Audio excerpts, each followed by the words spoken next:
helpful frame of reference. Hi, Jaap. Hello, Jaap. Individual and collective agency for how we can overcome the barriers to that and allow us to have a thriving context for each of us. If the platform for humanity is getting to enough agency and the fulfillment of that agentic intentionality to create a positive feedback loop where more and more individual agency and collective agency gets scaled over time, then I think that's possible. I think, Tomas, that might resonate with part of your universe in the sense of the impact finance gap in the world is sort of a collective agency gap, you could say. Yes, it is. But I mean, the social entrepreneurship gap is the same problem. People looking at social problems, not enough people believing they can make an impact by creating new organizations to address them. Absolutely. I've got now a couple of people here joining that I don't know. I do think that David Hodgson has met Tomas. I know David Hodgson. And I also don't know if Jaap, so good to speak with you too. And I don't know. I don't think you've met David, and I don't know if you've met Michael either, Jaap. No. Jaap, have you met Michael 2 weeks ago, or no? He didn't meet. All good. Maybe we'll start with that as one thread, which is that since Jaap, I think, has met a lot of folks on the line, we can let him do the first introduction, because some of the additional folks who have already known. But I think that one thread to share, and we're just getting folks are still arriving. But Jaap, would you like to introduce yourself for folks who haven't met you? Hi, my name is Jaap Verraes. I'm the brother of Saskia Verraes, who you know maybe. I'm living in Belgium, being Dutch. I work for the European Commission in the Director General for Science and Innovation. I'm the legal counsel to the European Scientific Advice Mechanism, which gives scientific questions to politically motivated questions.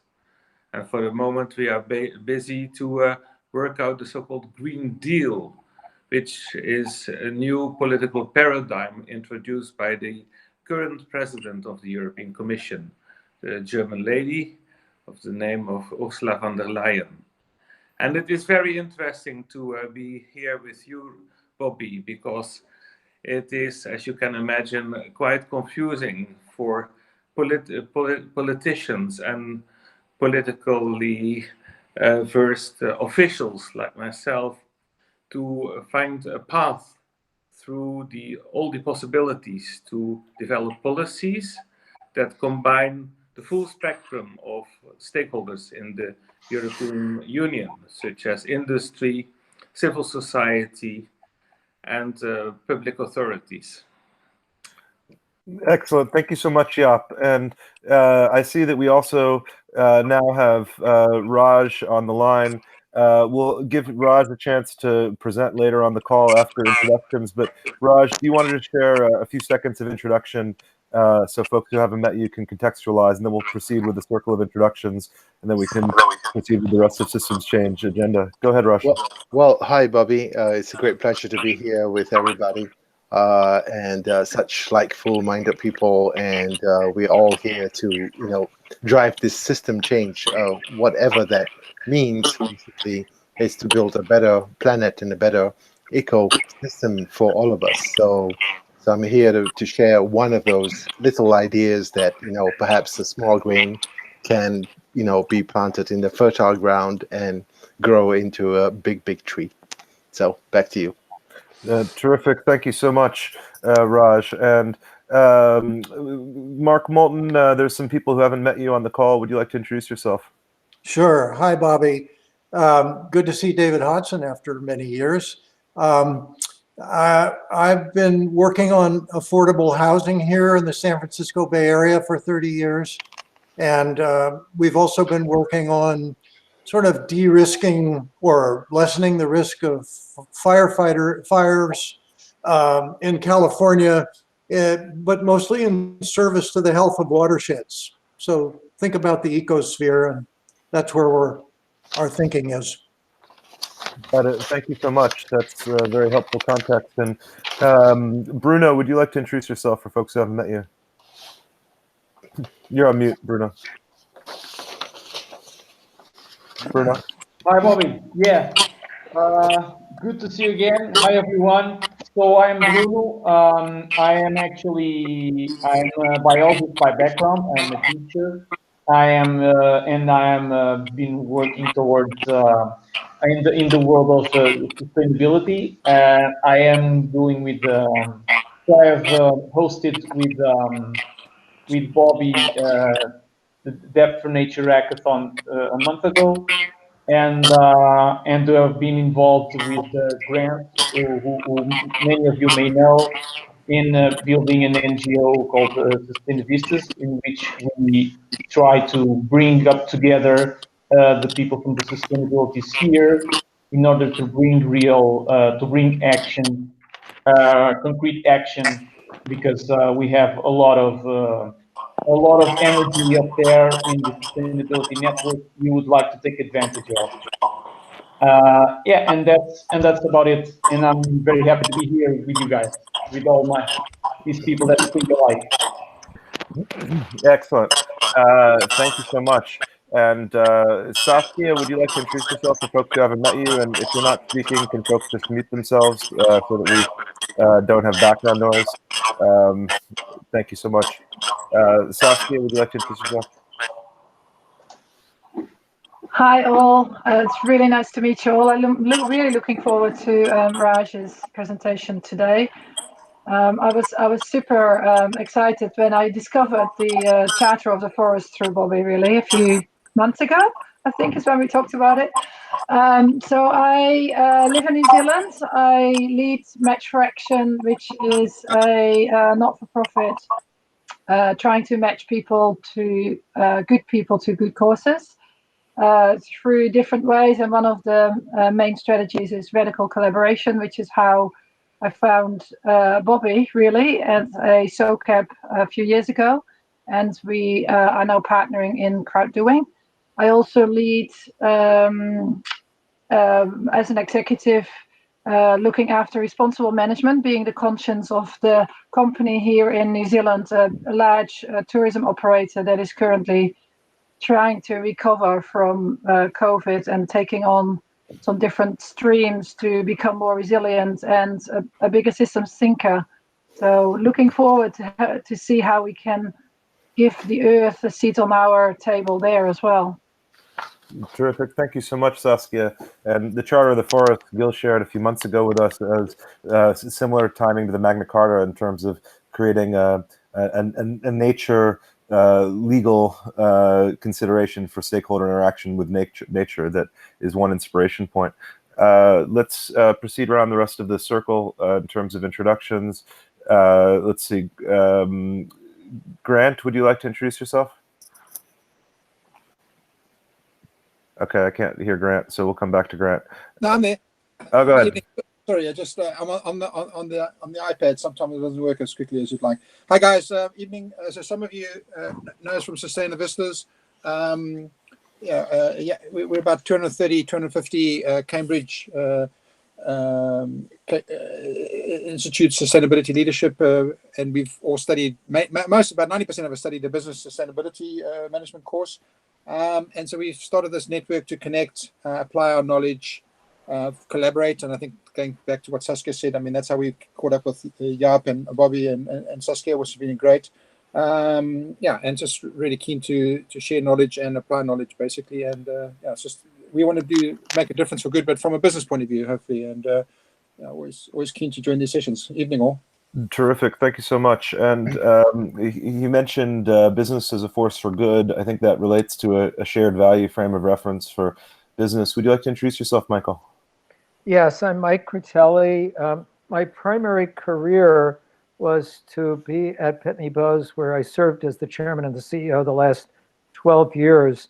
But in parallel to that, I became passionate about how you create a culture of health and well-being inside organizations. And for most of my post-Pitney Bowes career, in parallel to other things, I've been working on a variety of initiatives, including giving individuals who are in self-insured health plans control of their health information, developing a healthy environment around people, not only at work, but when they commute to and from work and in their communities.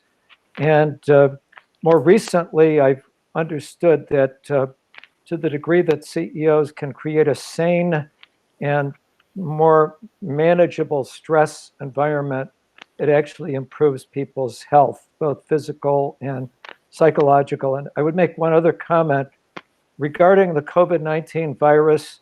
My major assumption is that it is a chronic disease crisis that has been accelerated by the infectious disease virus. And when the virus recedes, we will still have a chronic disease crisis that I'm going to continue trying to attack. So thank you so much, Michael, and I appreciate that context and the intersectionality between nature degradation and pandemic risk and zoological transfer is something that we were speaking about that bridges to that. Let me see if we can complete the circle going around. Tomas, would you like to introduce yourself? Hello, Bobby. I've introduced myself, I think, before to some people in this group. I'm building something called a social stock exchange, which is a way of trying to move capital at scale to businesses and bond issuers, which of course includes philanthropic undertakings, trying to make a social and environmental impact that is measurable. Thank you so much, and excellent. And I'd like to see David Hodgson. Some of the people here have never met you, so. Oh, it looks like you've frozen for a second there, Bobby. Yeah, David Hodgson. I'm in the Bay Area in Berkeley, but British, as you might be able to tell from my accent. And I'm currently running a thing called the Global Regeneration Co-Lab, which is about 300 people currently and growing. It's a virtual innovation lab, I think of it as, at least, to catalyze bioregional regeneration, catalyze and support bioregional regeneration initiatives that are underway around the world.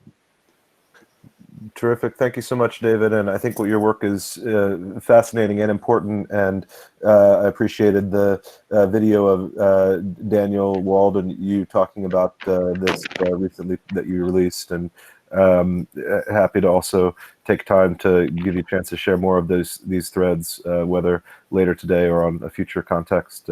Grateful for you joining us today. Steve, who actually was reconnected to us through David, did you want to introduce yourself?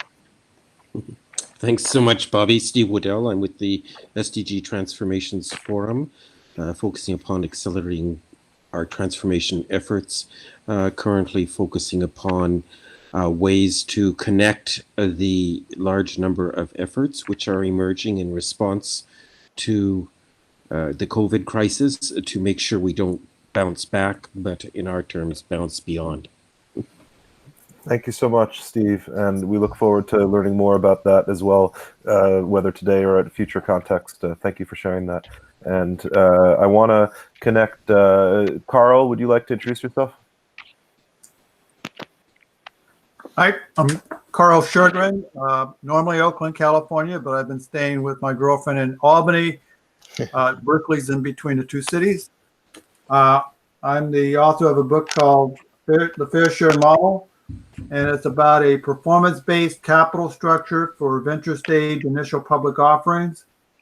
I say it's reimagining capitalism at the DNA level because it deals with how to structure the interest of investors and employees. Former chairman of Silicon Valley Bank said it was important work.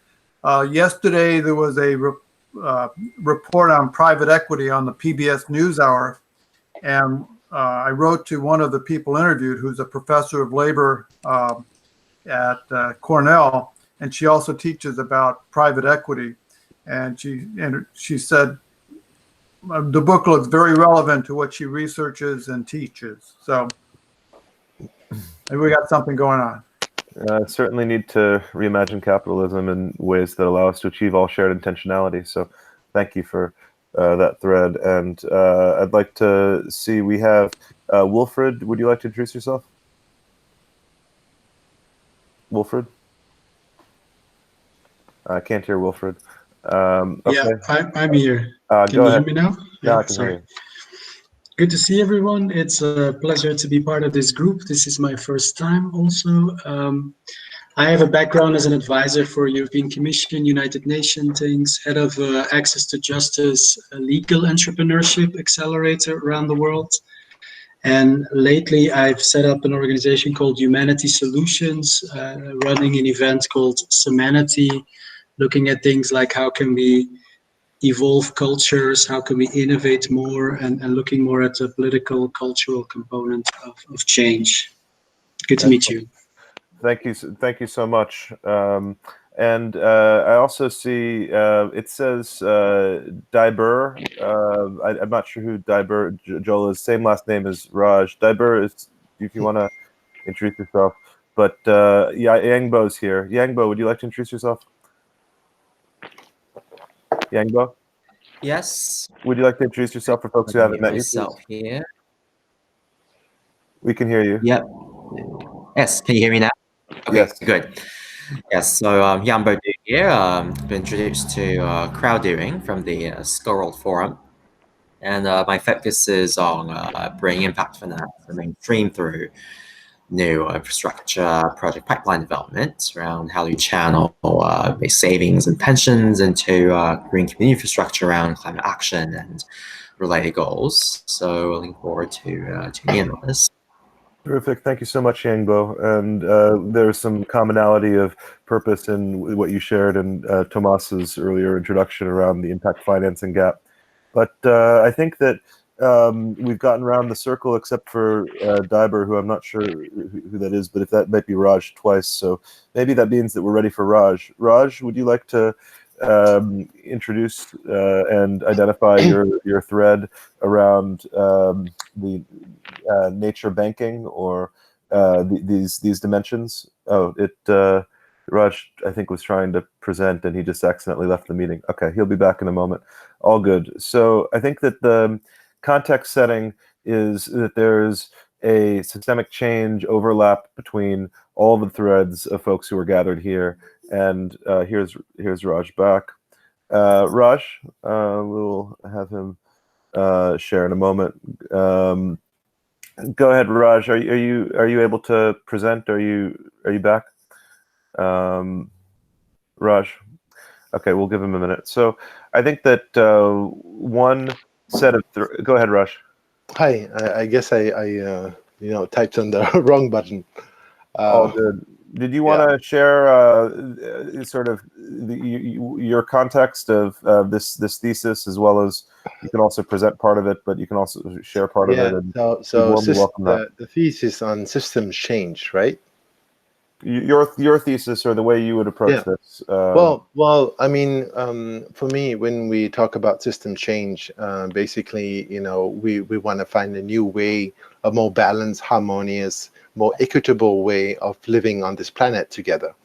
And we started off from our global, into our very local homes, communities, regions, countries, and now we have global concerns.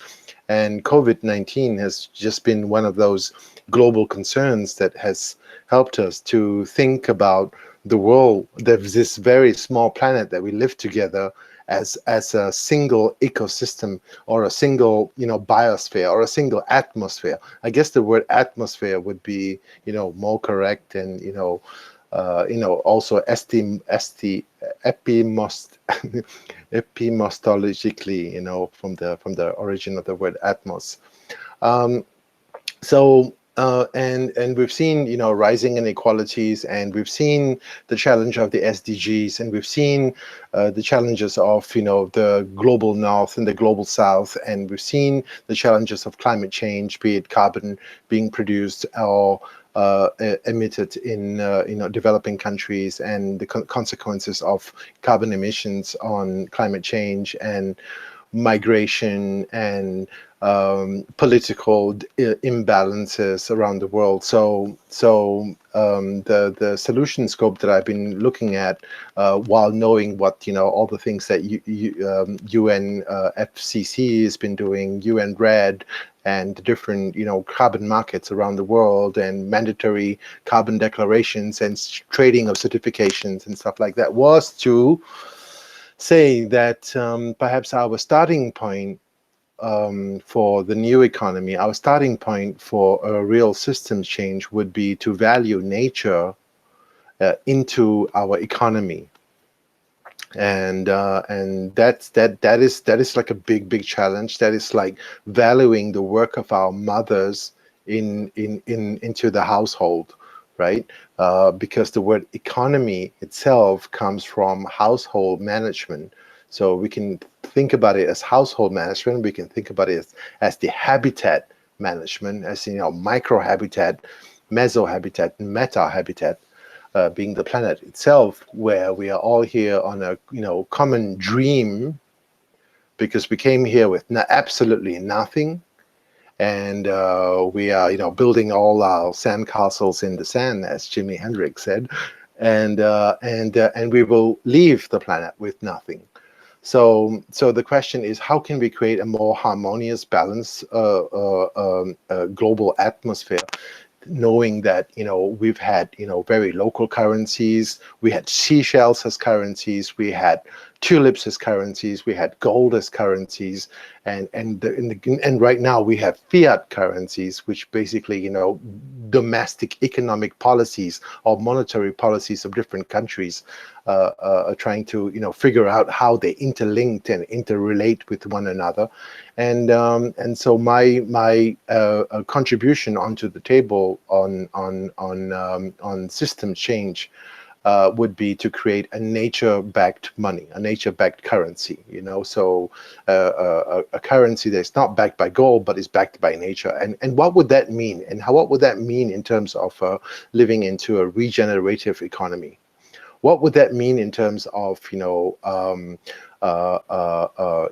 terms of taxes or subventions on the green economy, into solar or electric vehicles or clean energy, or the different elements of sustainable goal? And what does it mean in terms of payment of direct ecosystem services for people who actually live on the ground within the forest, who help maintain those forests?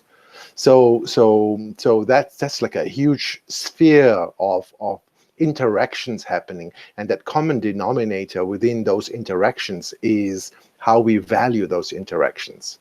And Bobby and I have had quite a lot of discussion also on how do we evaluate be it a river, be it a forest, be it the water system. How do we create a valuation that basically that maps itself onto an asset? How do we look at nature as an asset? And if we can understand how to look at nature as an asset, then we will better be able to transact those assets within the economic system that we have that we know and we live in the last 300 years, let's say. So I guess that's my get to know my world kind of pitch. Bobby, if you But did you want to add a little bit more of the context around the idea that you mentioned from the history of the New Zealand example of legal identities for these rivers or mountains or forests, and Yeah. you can have that happen without a legal identity, but you could do that from a automation and collaboration perspective before the legal identity exists? I mean, that next might be helpful. So that aspect about the legal identity, I mean, it's like the same thing as recognizing our mother's work into our successful lives, right? Not just the dad who brings in the cash. And we're unable to do that. So we're unable to account for those things. And one approach that they've, that in New Zealand, I'm sure Saskia would, talk about it better, was to give a legal identity to an ecosystem. Now, what is an ecosystem? It could be a river. a river is an ecosystem. Now, to give it personality would mean to give it personality just like a human being, a person, John Doe, Bobby Fishkin, or a company like Shell, Global, and the river, Roaring River, in New Zealand. So that we understand these assets and how we increase the biomass of an asset and how we decrease the biomass of an asset. And these are very invisible elements that we have to make visible as we move forward, so that we really understand how our interactions have an impact or affect the biomass or the ecosystem itself, or meaning the river or the forest or the ocean, right? Because they are all ecosystems, and they're just fragments of different ecosystems that interact with each other. So perhaps Saskia will have something to say about this naming and giving this legal status to a forest that has helped to maintain to help to balance the role of the river, which now has a legal entity in the court of rule, on the court of law, in the rule of law against pollution or anything that degrades its generates a risk to the biomass of the river or ocean, or yeah. Bobby. Saskia, you were mentioned. Did you want to share perspective on what you just heard?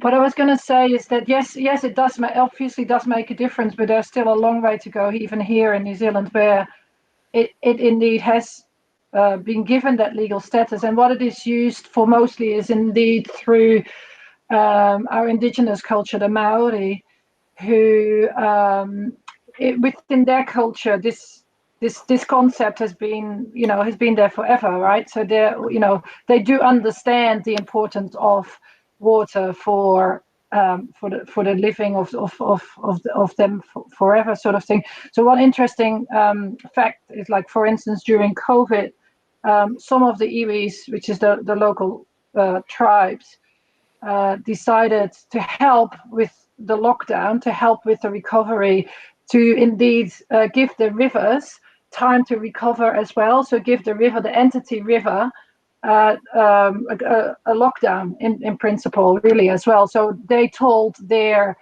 tribes and the rest of New Zealand, therefore, that the rivers weren't to be used for fishing, that they had needed time to recover as well. So the rivers were closed, which is really interesting, right, as a concept. Yeah. So absolutely. So that's one approach of dealing it. It's linked to New Zealand's local culture and everything. And I think that when we look at the new way moving forward globally, and what we understand globally is basically finance. So we need to have those placeholders for what the asset actually represents. We need to be able to identify what is in that biomass that is being affected. And so that is an asset class itself. So I would say naming a river gives it a legal status, but being able to create placeholders for the financial, let's say, view creates an asset class. So I want to connect. There's economics threads that have come up here, and there's social innovation threads. Going around the room, Yangbo, did you want to offer a commentary on what you've heard from Raj so far? You're on mute, sorry. Okay.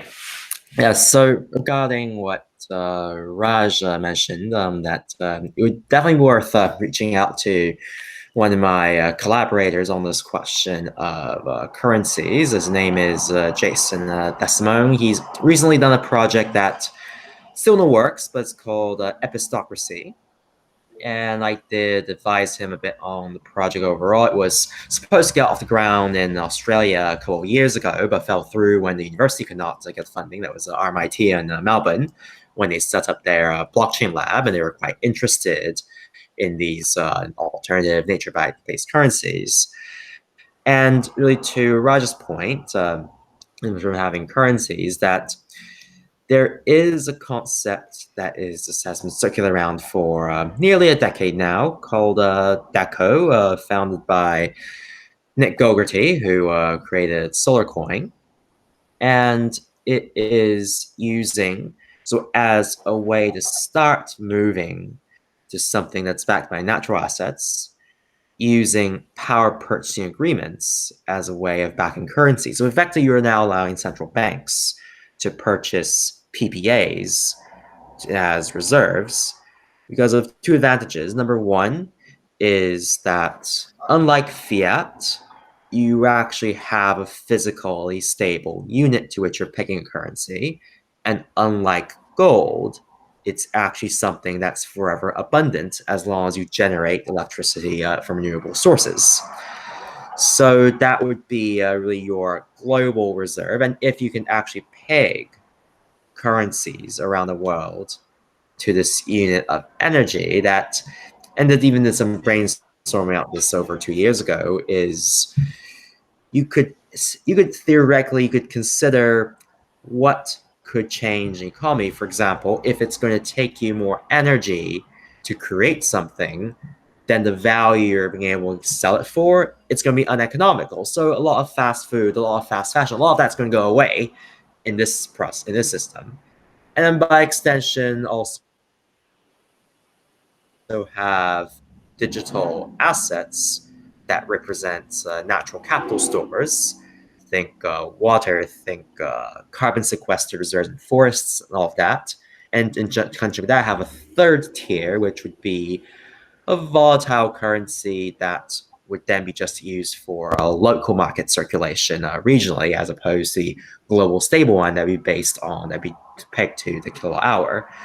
So just laying out some rough framework here that if whenever I get my collaborator on, get Jason on one of those calls, he could probably explain this in a bit more detail.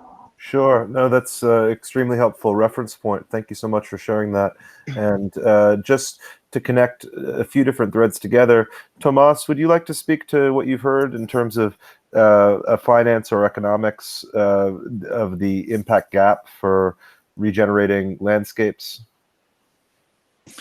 Well, it's interesting because in March this year, the Scottish Wildlife Trust and the Scottish Environmental Protection Agency, which is an office of the Scottish Government, announced a £1 billion challenge to raise capital for financing, including regeneration projects that I'm sure David is familiar with, for financing natural capital. Now, one of the things they say is that it's very difficult to value natural capital, and historically, going back to the 18th century, you may have heard of a man called John Law, who was famous in the United States for something called the Mississippi Scheme. And John Law created a land bank in 1690s in Scotland, the idea being that Scotland could monetize its natural capital, meaning land, the landed estates of the nobility, in order to create a asset base that would replace gold, specie, because Scotland had no gold or silver. And it ended up terribly badly. There's a chapter on this in Adam Smith's Wealth of Nations about the collapse of the Ayr Land Bank in 1750s, which led to an act being passed to re-establish the Scottish banking system to prevent them from being able to buy up notes and present them in order to try and bankrupt their competitors. So actually in Scotland, there's a great deal of suspicion of things like placing financial values on natural capital. But SEPA and SWT are looking for proposals.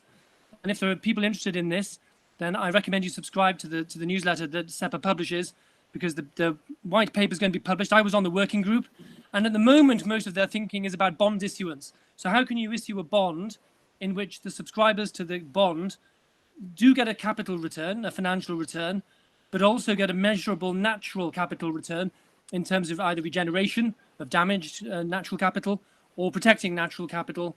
And I'm just giving a very short summary here. Really read the paper. It's got a lot of very intelligent work in it. I heard that Tomas invoked David Hodgson's name. David, would you like to comment on what you've heard so far from Raj or colleagues?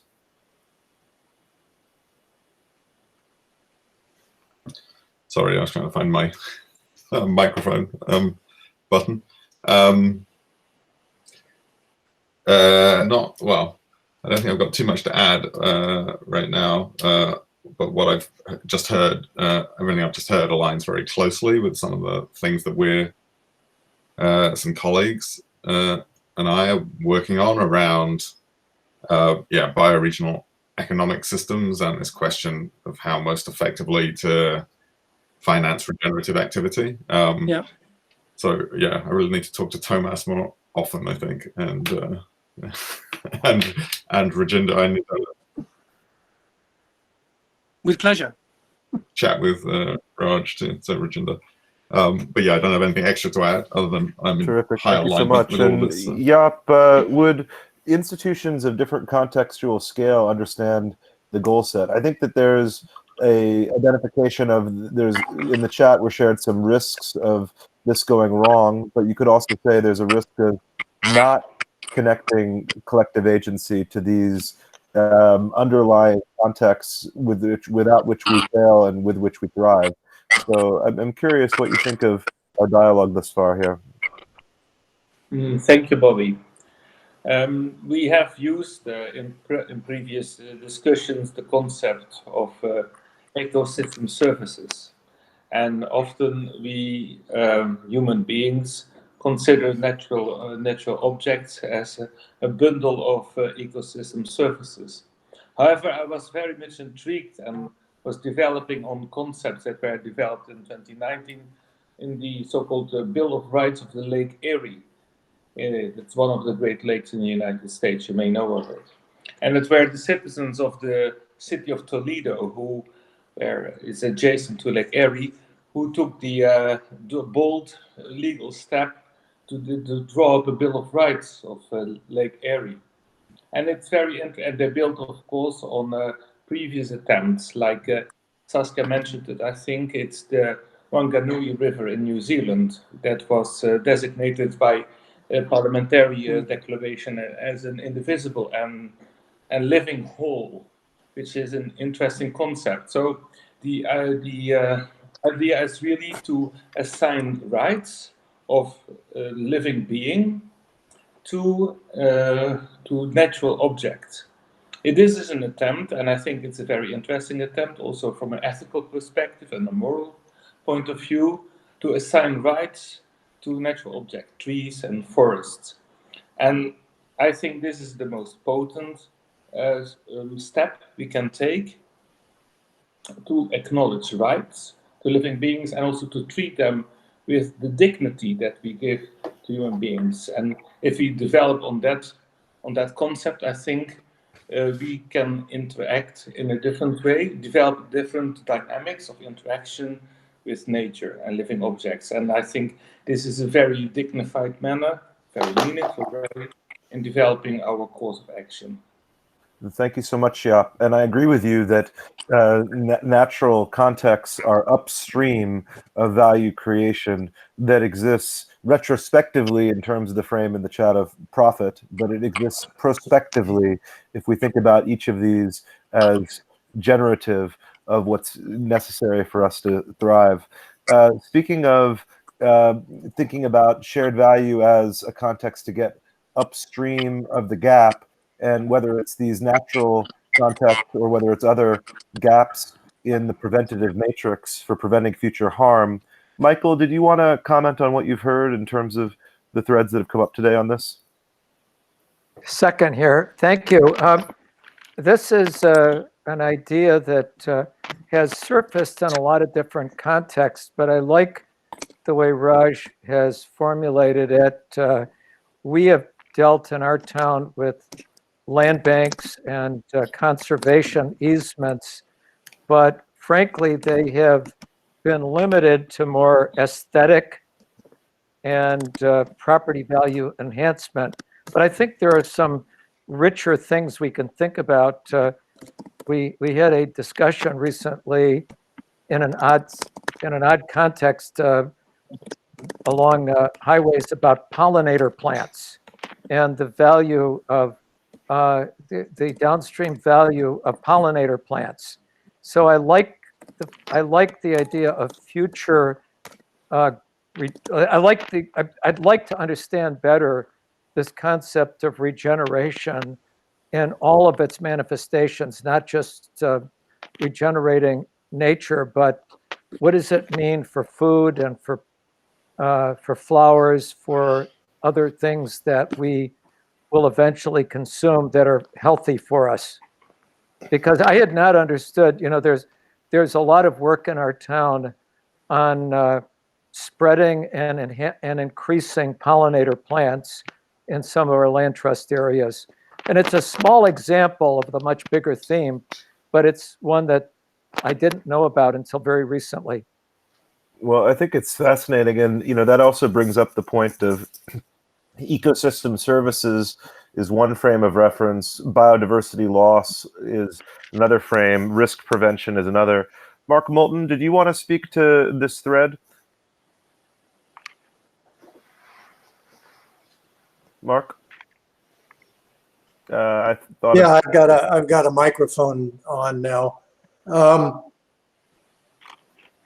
I think I put up on the chat the work of the Harrison Studio, which for about 45 years did art around a lot in Europe and some in the US. And there were two principles among many that emerged that I think are relevant to this conversation. One is that if you seek the health of the watershed, that everything else that you do collectively in society seems to go better. And so we could get into the details of that, but that's one notion. The other notion that they had from their work that's tied to nature and regeneration is that the thing that makes the human species outstanding is our disdain for limits and interest in crossing them. So whereas other plants and animal species are bounded by the ecosystems that they've adapted into over sometimes thousands and maybe millions of years, humans are, in outer space.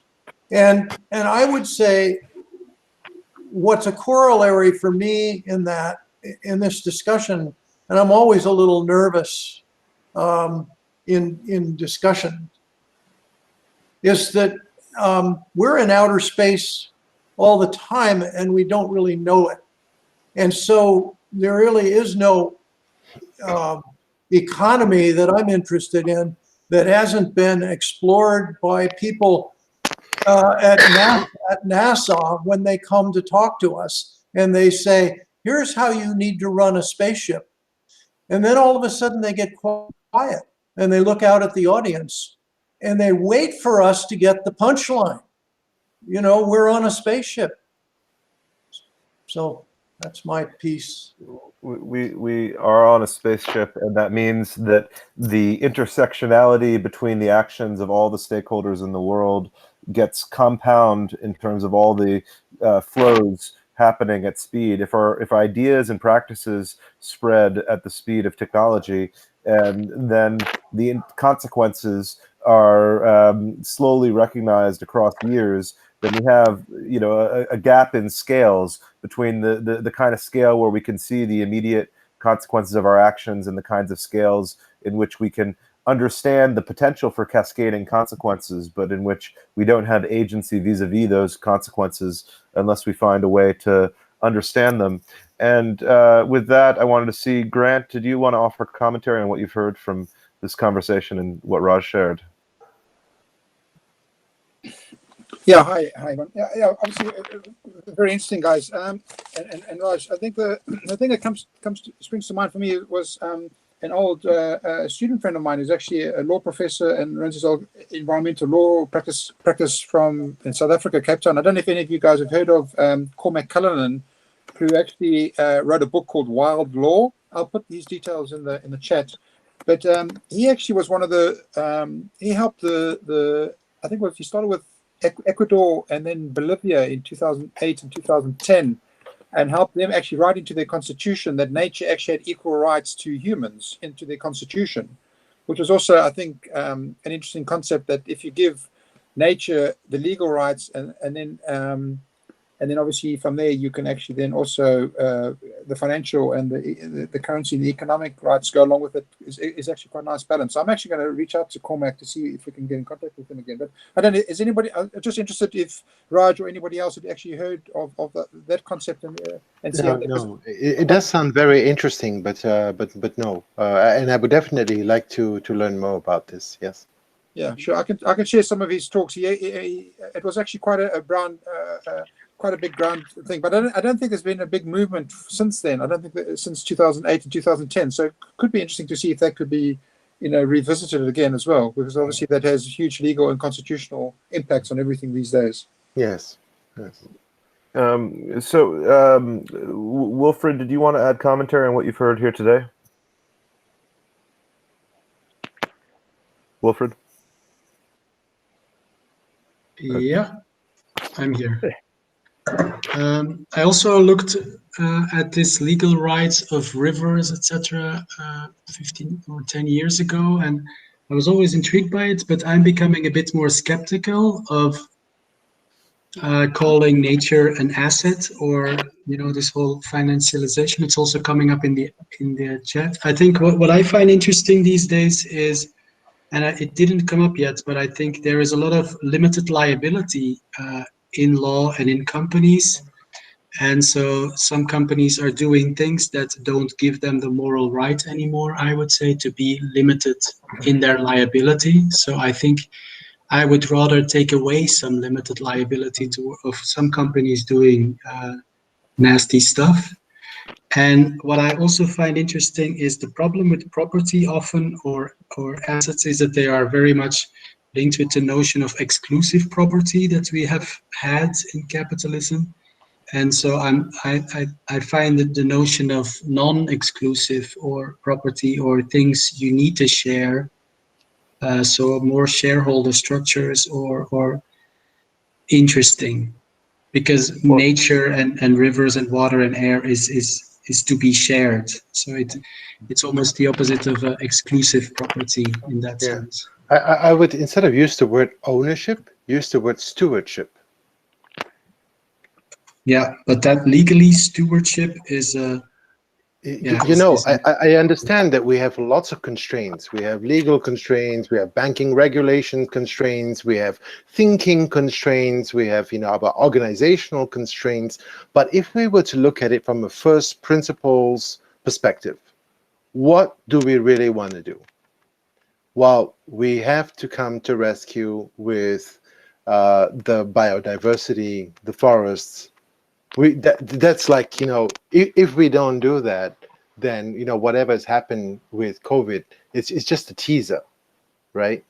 To the climate change impact that we're going to with global warming and the loss of forests globally and the loss of biodiversity. So if we look at first principles, what do we want to do?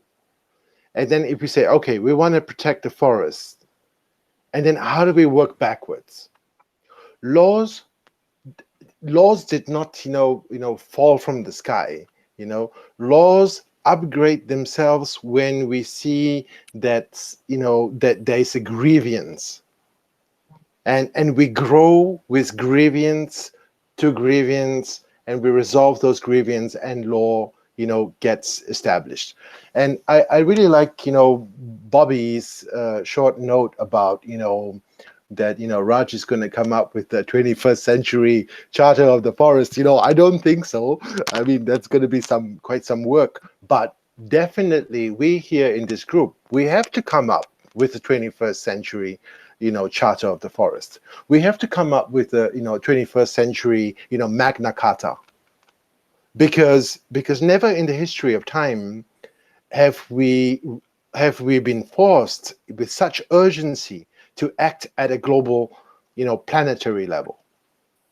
and never have we been forced to act across, national boundaries. The Westphalian model was almost about to collapse, and thanks to COVID-19, they got strong again, So the thing is, we are in so many different parts of the world, and we have the same issues, be it in New Zealand, be it in California, Amazonia, Ecuador, So how do we find this model that can help us to scale and accelerate?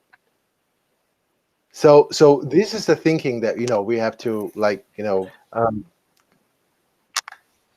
integrate and come back to. Yeah.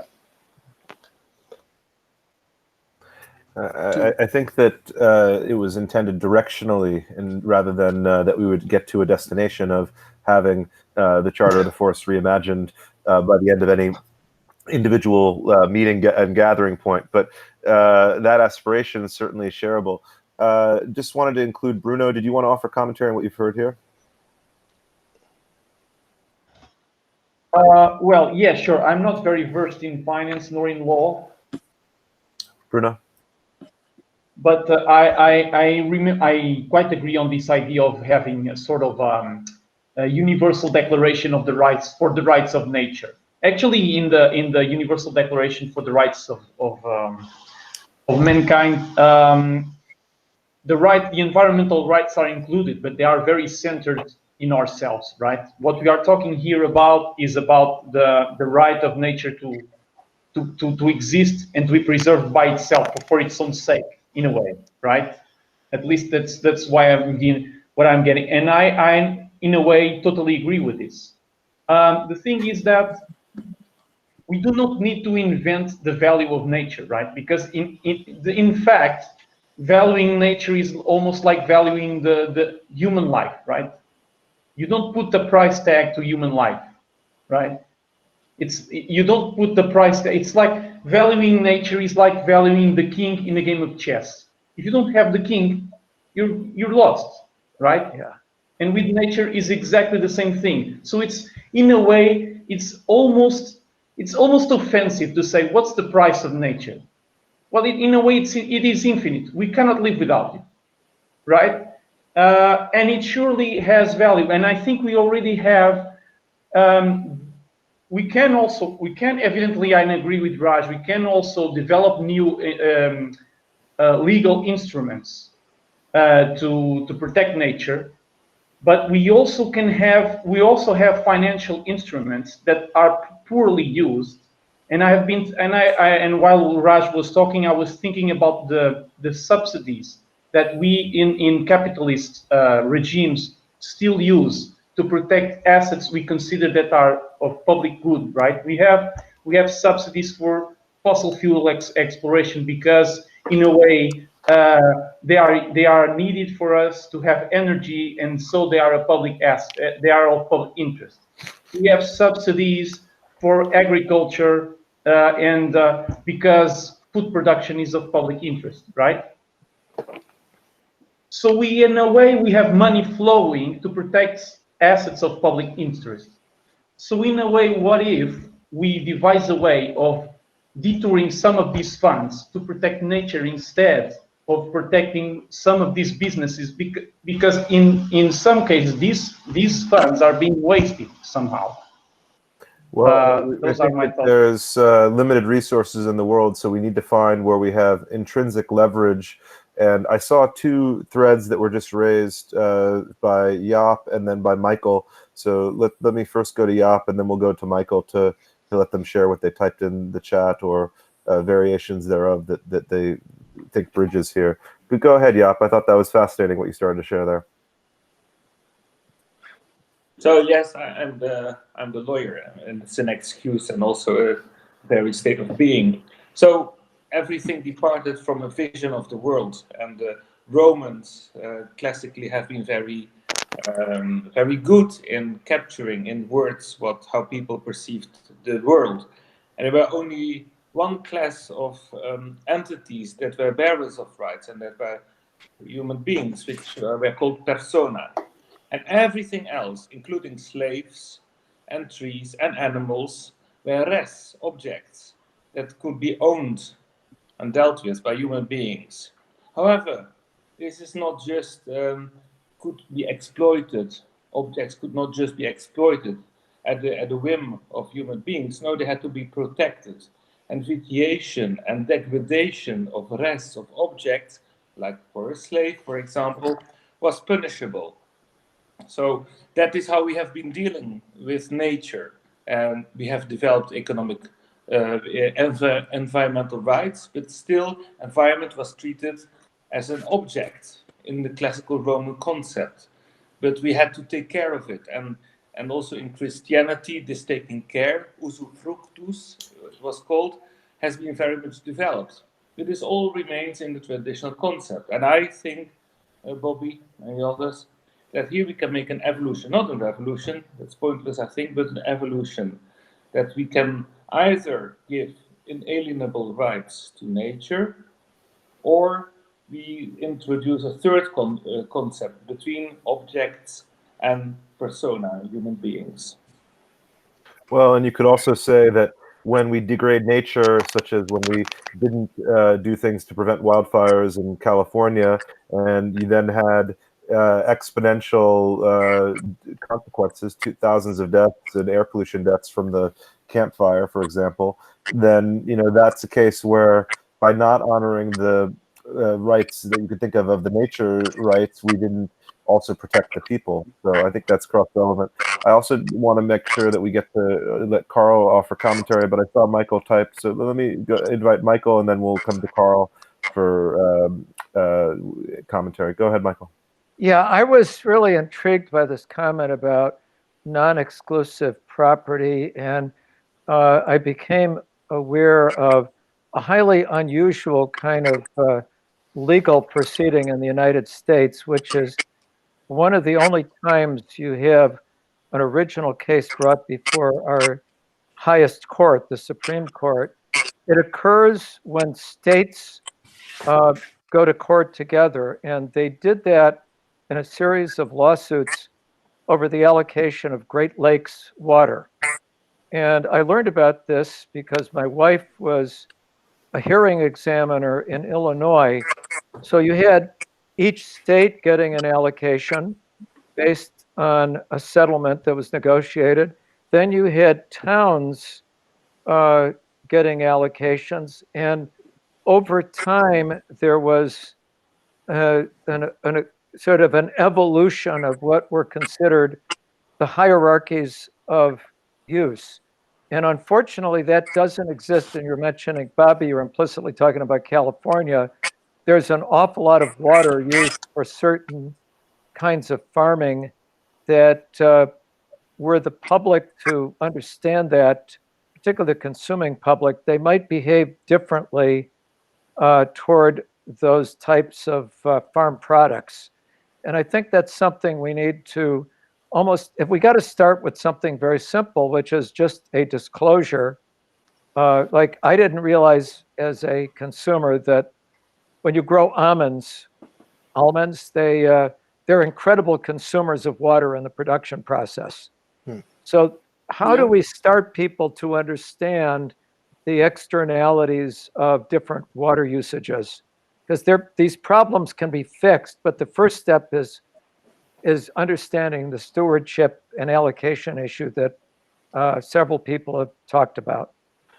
Excellent. We got started here 5 minutes late, so we can wrap up 3 or 4 minutes after, but I want to see if there's last commentary from both, if Karl has commentary and if Hodgson had any last commentary to wrap. Karl, any commentary on what you've heard today? Yeah. So when I was writing my book, The Fair Share Model, I was kind of at one point I considered what the epic struggle of this century would be, and I thought very well may be environmental. Could be terrorist or nuclear related. And then from an economic standpoint, the struggle would be, could the benefits of capitalism be more broadly and fairly shared? So as I listened to Raj talk about this, I'm thinking, oh, this is a big problem. This is an epic problem. and it struck me as a social economic one. And I tend to like, when I get exposed to a big problem, I find it helpful sometimes to try to think of it in terms of rows and columns, almost like an Excel spreadsheet, because if I can break it down into two active variables, I feel like I'm better able to focus on possible solutions. So if you kind of go through a little thought experiment here with me, socioeconomic could be broken into two different rows, one social, the other one economic. And then for columns, make one positive and one negative. So this kind of breakdown lends me to think that, okay, for environmental thing, we have positive and negative rewards. We laud companies, enterprises, organizations, people who do positive things for the environment. We also shun and think negatively of entities that do something bad. And that's not quite enough, because we're still having this problem. So let's take a look at on the economic plane what those might look like. We tend to focus on negative type of solutions in the economic sense for environmental ones. We have penalties and things like that. But we haven't quite figured out a positive reward system for it. But then I saw Michael's comment, nature stores energy, it does not take a profit. So I'm kind of puzzled as to exactly how to fit that wisdom into this paradigm that I'm playing around with. But in the fair share model, I allow for the conversion of the performance stock, the voting stock that cannot trade, into the valuable tradable stock to be based on measures of social good. So the question would be, in that particular model, that construct, how would you define what the social good is and how would you measure it? It seems to me that, there's alternative ways to have a reward system in the economic sense, but you have to get down to this question of, can you quantify, if it's going to be an economic positive, not a negative, not a penalty, you have to figure out what's the behavior you're trying to encourage and how you're going to reward it. Thank you, Karl. Exactly. We're getting to the wrapping up here. I would like to see if last words from Saskia as co-host of this, as on behalf of CrowdDoing, and last words from our speaker today, Raj. Saskia, any words before we adjourn, and then I'll hand to Raj, and then we'll adjourn. Thank you all for participating. Okay. This is again such a super conversation, and I wish we could indeed in an hour create a charter for the forest. That would be absolutely amazing. I'm all for accelerating action towards that, so let's do it, right? Absolutely. Raj, closing words? Well, closing words, I mean, we've looked at, the ecosystem, at whatever level and whatever fragment of an ecosystem, be it in our bellies or a river or a forest. We've looked at it as an object with legal status, and we've not quite looked at it as an asset class, and as an asset class that can be monetizable. And if it's monetizable, it's transactionable. And if it's transactionable, it fits into our economic system and helps us make better choices as we move forward. I wish for that to be feasible, and I wish for us to be able to find a way for nature to be valued for all of the reasons you shared, Raj, and for all of the reasons that animated this dialogue today. And looking forward to these threads becoming integral, and for this feasibility to be possible. Thank you all for joining for #SystemicChange, and looking forward to the continuation of this at a time of feasibility. Thank you all. Thank you, Bobby. Yeah.